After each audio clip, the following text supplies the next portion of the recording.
शेष में ले लीजिए, कार्य क्षेत्र में लीजिए, अगर आपका समर्पण है तो वहां सब प्रकार से आपको आनंद मिलेगा और वहां सुख भी मिलेगा।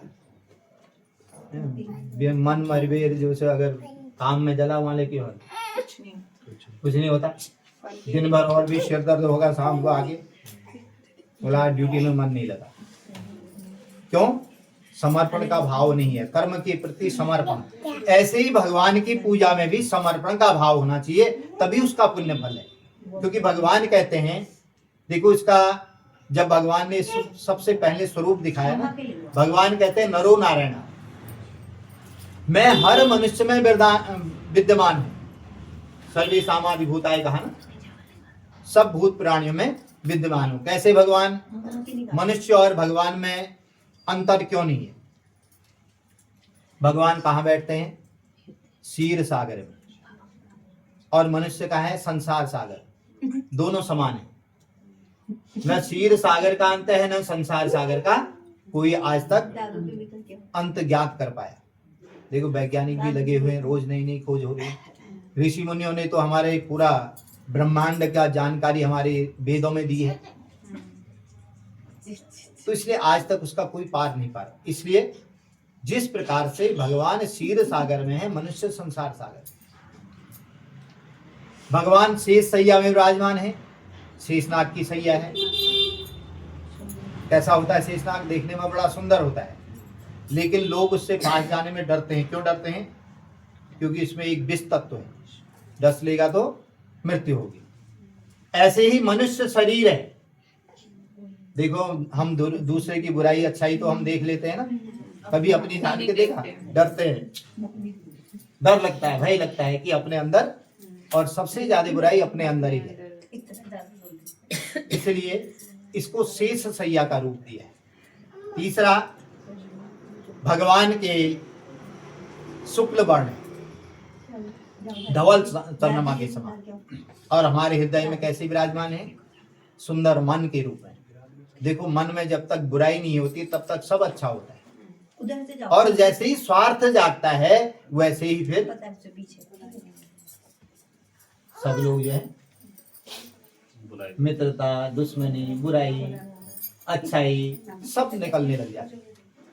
मन जब तक साफ है तब तक, बच्चा होता है ना, उसको डांट भी तो मार के थोड़ा रो लेगा, फिर अंक लगाते हैं।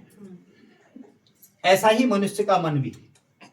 लेकिन क्या है, जिसने मन से ले लिया वह हो गया, उसको तो कुछ भी, वो कहीं भी आपका दिल से नहीं निकल सकता है, क्योंकि मन में ले लिया उस चीज को। इस मन को पवित्रता दो,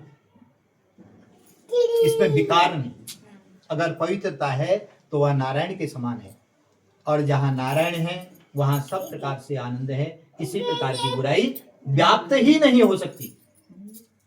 ये महत्वता इस शरीर की। देखो सत्यनारायण भगवान की कथा क्यों सुनाई जाती है? हर कोई कार्य करते हैं, चाहे कोई छोटा कार्य हो बड़ा कार्य हो, यहाँ तक कि भागवत भी होती है ना, आचार्य गद्दी से उतरते हैं, बोले घर में कथा करा देना। क्यों? यह कथा हमारे जीवन की सत्यता को देने वाली है। सत्य का मनुष्य में आचरण में होना सत्यायन का तात्पर्य ही है, और जब तक यह सत्य ज्ञात नहीं होगा तब तक मनुष्य अपने जीवन का महत्व नहीं जान सकता। इसके सत्यनारायण की कथा श्रेष्ठ बताई। भगवान के 4 हाथ हैं, मनुष्य को भी 4 हाथ दिए। अब कहेंगे कैसे? अगर 4 हाथ वैसे देते तो देख लेते, 2 हाथ से कितना समेटने में लगा रहता, 4 हाथ होते फिर क्या करता? इसलिए भगवान ने बड़े विचार करके मनुष्य को 4 हाथ दिए हैं। 2 हाथ कर्म करने के लिए सुंदर अच्छे हाथ हैं, इनसे परहित सरिस धर्म नहीं भाई, पर पीड़ा सम नहीं आई। इन हाथों के द्वारा परोपकार हो और बुराई के लिए ये न उठे। 2 हाथ ज्ञान और विवेक के रूप में, ज्ञान के द्वारा अच्छाई और बुराई को देना, विवेक के द्वारा उस पर चलना, है ना। सबसे पहले ज्ञान ही तो बताता है हमें हम अच्छा कर रहे हैं या बुरा कर रहे हैं। अच्छा, विवेक उसके बाद काम करता है कि हम उसमें जाए या न जाए। हमारे ज्ञान हमें बता देगा कि हम इस ओर बढ़ रहे हैं तो ये क्या जाए, इसका परिणाम क्या जाएगा। लेकिन हम विवेक का प्रयोग करेंगे तो उस ओर न जाकर के अच्छाई की ओर जाएं तो हमें सब प्रकार से सफलता मिलेगी। इसलिए ज्ञान और विवेक रूपी हाथों का इस्तेमाल व्यक्ति को जब आ गया करना तो वह जीवन में सफलता को प्राप्त करे। चारों हाथों में भगवान के 4 अस्त्र हैं। क्या क्या है? शंख, चक्र, गदा और पद्म। और मनुष्य को भी ये चारों अस्त्र दे रखे। कैसे दिए हैं? सबसे पहले शंख के रूप में वाणी दी है। मीठी वाणी बोलिए, मन का आपा कोई और को शीतल करे आप। ये वाणी ऐसी है जो संसार में अपने आप को श्रेष्ठता प्रदान करती है। अच्छा बोलेंगे, बोले अच्छा व्यक्ति है ना। और कटु वचन जीवन भर अच्छा कर दिया, एक कटु वचन बोल दिया तो फिर सारी बुराई जो नहीं भी की है वो भी बुराई में बदल जाएगी। इसलिए सबसे पहले वाणी रूपी अस्त्र का सदुपयोग करना जीवन में श्रेष्ठ है, जरूरी है, आवश्यक है। जीवन का पहला अस्त्र है वाणी।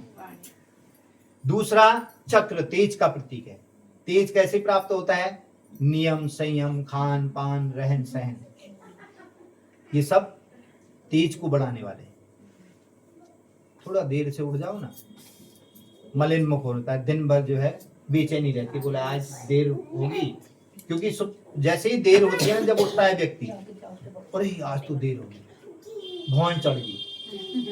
जैसे ही भौं चढ़ी वैसे ही हमारा पाचन तंत्र प्रभावित होता है। सबसे पहले कभी भी देर में उठने में जो शरीर में एकदम प्रतिक्रिया होती है ना, वो हमारे पाचन क्रिया को सबसे पहले खराब करेगा। और जहां पाचन खराब है वहां बस हो गया, सारी रोग बुराइयां सब शरीर में आने लग जाती हैं। इसलिए प्रातः काल देखो, हमारे शास्त्रों में 4 प्रकार का स्नान बताया गया है। कौन कौन सा? पहला है ऋषि स्नान, दूसरा है देव स्नान, तीसरा मनुष्य स्नान, चौथा राक्षस स्नान। ऋषि स्नान कौन सा है? 3 से 4 बजे का समय, ऋषि स्नान का समय। चाहे नहाना कह लो, उठना कह लो। और 4 से 5 है देव स्नान का, क्योंकि जब ऋषि मुनि लोग उठते हैं तब भगवान को स्नान इत्यादि कराते हैं तो देवता जागृत होते हैं। तो जब शंख ध्वनियां इत्यादि होती हैं तो फिर मनुष्य स्नान, मनुष्य उठते हैं। और जब खा पी लिया फिर जो है, जब उसके बाद उठ रहे हैं, नाश्ता पानी हो गया, उसके बाद उठ रहे तो राक्षस होता है ना। जैसे उठते हैं वैसे ही शरीर की प्रतिक्रिया होती है। ये शरीर बता देता है